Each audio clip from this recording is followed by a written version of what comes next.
म्हणजे तसं आम्ही 21लाच माझे झालोय, पण हा समारंभ या ठिकाणी आज नीलमताईंनी आणि विधानमंडळाने या ठिकाणी आयोजित केला, त्याबद्दल आभार।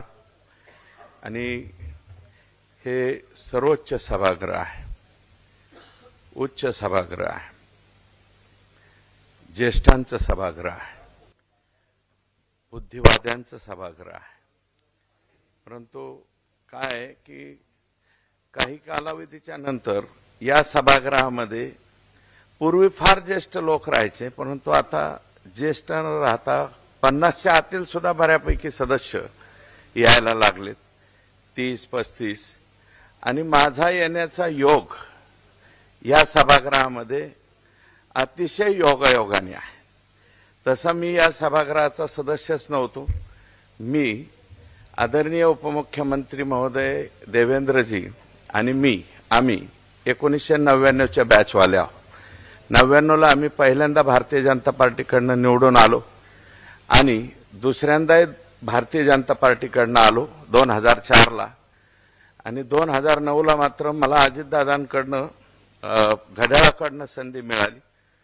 परंतु 1999ला देवेंद्रजी फडणवीस साहेब आणि मी, कारण आम्ही त्यावेळेस भारतीय जनता पार्टीमध्ये फार ज्युनियर असायचो, तर 4थ्या-5व्या बाकावरती आमचे नंबर असायचे। आणि त्यावेळेस देवेंद्रजी फडणवीस साहेब भाषणं करायची आणि त्यांच्या भाषणाचा आणलेला गठ्ठा जो आहे तो माझ्याच टेबलच्या समोर असायचा आणि मी एक एक कागद काढून द्यायचो आणि ते तसे तसे भाषण करीत बसायचे। ते भरपूर तास, 1.5 तास कोणत्याही विषयावरती, अर्थ या विषयावरती सुद्धा ते 1.5 तास बोललेले मी पाहिलं। आणि अगदी नवीन सदस्यापैकी सर्वांचं लक्ष वेधून घेण्याचं काम ते करायचे आणि त्यांना त्यांच्याच ऑफिसकडून आणलेलं, म्हणजे ज्या PA वगैरे सर्व सहकार्यांनी आणलेलं ते सगळं मटेरियल पुरवण्याचं काम, ही जबाबदारी माझ्याकडे असायची आणि ती मी करायचो। कारण पुढं मुंडे साहेब, खडसे साहेब हे सगळी मंडळी पुढं बसलेली असायची आणि त्यांच्या खूप 4थ्या-5व्या बाकावरती आम्ही बसलेलो असायचो। आणि 99ला त्यांचा आणखी एक साथीदार मी होतो। त्यावेळेस जे पहिल्यांदा आले होते ते या नरिमन पॉइंट पासून निघायचे, ते एंड पॉइंट पर्यंत जायचे आणि तिथून माघारी यायचे। आणि एक करेला ज्यूस असायचा पूर्वी, ते जर्मलच्या डब्यामध्ये दिलेला, आणि तो करेलाचा ज्यूस बरेच लोक घ्यायचे। ते आम्ही पण साहेबांना म्हणायचो त्यावेळेस, घेता का साहेब? ते बी म्हणायचे द्या।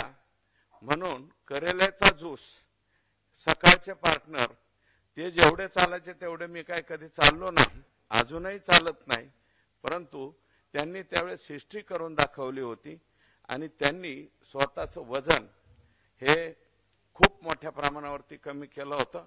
आजही ते त्याच्यावरती कसं शक्य करतात माहिती नाही, परंतु ते या ठिकाणी आम्हाला त्याचं कौतुकच आहे।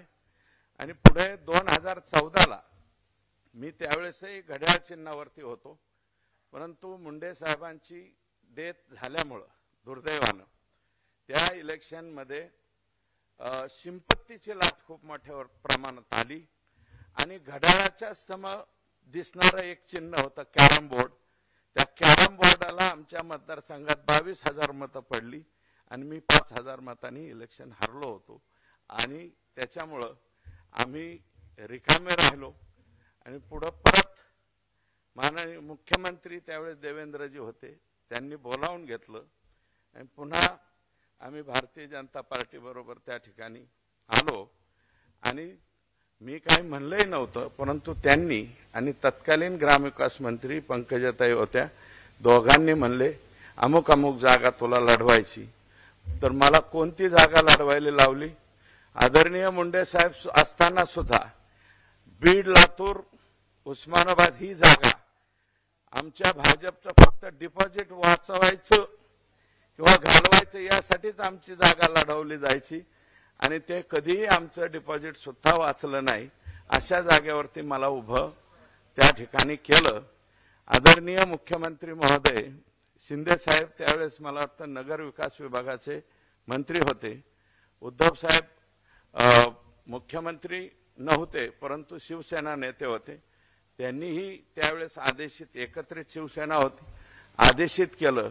आणि आज जे सावंत साहेब मंत्री महोदय आहेत, त्यांनी आदेशित करून शिवसेना आणि आपल्या भाजपाची एकत्रित मतं आणि आणखी काही मतं जास्तीची मिळून मला इथे येण्याची संधी त्या निमित्तानं मिळाली. अन्यथा आणि मिळाली त्याच्याबद्दल साहेबांचं सर्वांचा आभार. परंतु परत आयुष्यामध्ये सुद्धा ती जागा मी लढवणार नाही, हे अगोदरच मी ठरवलेलं आहे. कारण स्थानिक स्वराज्य संस्था मतदारसंघातून शिंदे साहेब इथे, दादा आहेत, फडणवीस साहेब इथं आहेत. आमच्यासारख्या माणसांचं आई शपथ काम नाही ते. पण झालं, धकलं ते धकलं. परंतु स्थानिक स्वराज्य संस्था, आणि तेही 1111 मतात. आता रामदासजी आंबेडकर साहेबांनी इथं जागा लढवली, ते पण वर्धा आणि आणखी 2 जिल्ह्याचे प्रतिनिधित्व करतात. मला वाटतं आपले विरोधी पक्ष नेते साहेब यांनी सुद्धा ती जागा लढवलेली आहे.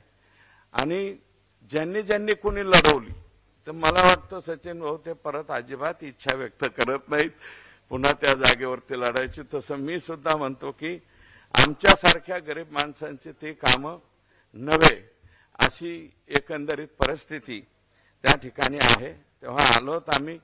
रामराजे साहेब, मेटे साहेब, जानकर साहेब, भाई गिरकर साहेब, दरेकर साहेब, आत्ताचे विरोधी पक्षनेते, तत्कालीन विरोधी पक्षनेते धनंजय मुंडे साहेब, आमचं या सर्वांशी म्हणजे काही वेळा भांडण, काही वेळा चांगलं असं मिळून या ठिकाणी आम्ही काम केलं.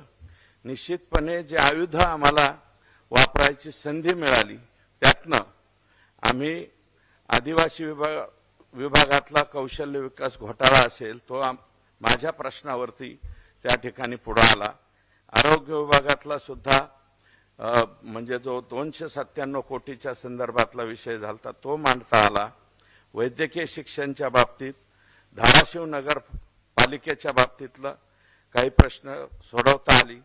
प्रादेशिक मनोरुग्णालय येरवडा पुणेच्या अनियमिततेच्या प्रकरणाच्या बाबतीमध्ये सुद्धा अधीक्षकाच्या निलंबनापर्यंत त्या ठिकाणी प्रकरण केलं.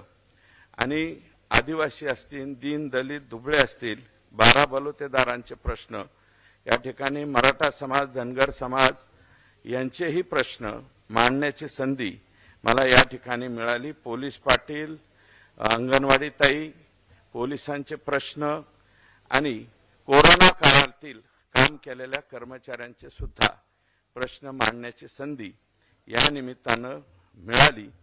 आणि सर्वात महत्त्वाचं माझी विनंती राहील, कारण ऊस तोडणी, मी आल्यापासून ऊस तोडणी कामगारांच्या प्रश्नाच्या बाबतीमध्ये, कारण तो बीड जिल्हा आहे, आदरणीय मुंडे साहेब त्याच्यामध्ये काम करायचे, नंतर पंकजाताई, मी त्यांच्याबरोबर सहकारी म्हणून काम करतो.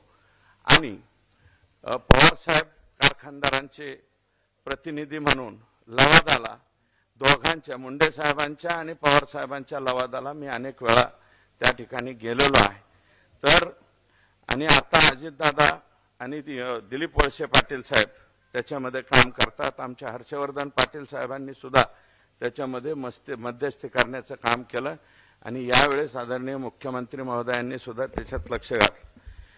मागे महिलांचे गर्भाशय काढण्याचं एक मोठं प्रकरण मी या स्टेजवरती का म्हणतोय, ज्याच्याशी संबंधित सगळे लोक आहेत. हे निलमताईंनी सर्वात अगोदर पुढे आणलं. निलमताईंनी त्या बाबतीतला प्रश्न पुढे आणला की खरोखरच बीड जिल्ह्यामध्ये युट्रस म्हणतात त्याला, महिलांचे मोठ्या प्रमाणावरती गर्भाशय काढण्याचा प्रकार बीड जिल्ह्यामध्ये झाला होता. आणि त्याच्या बाबतीतला आवाज निलमताईंनी उठवला होता. आणि त्याला सकारात्मक प्रतिसाद आरोग्यमंत्री योगायोगाने एकनाथराव शिंदे साहेब झाले होते त्यावेळेस.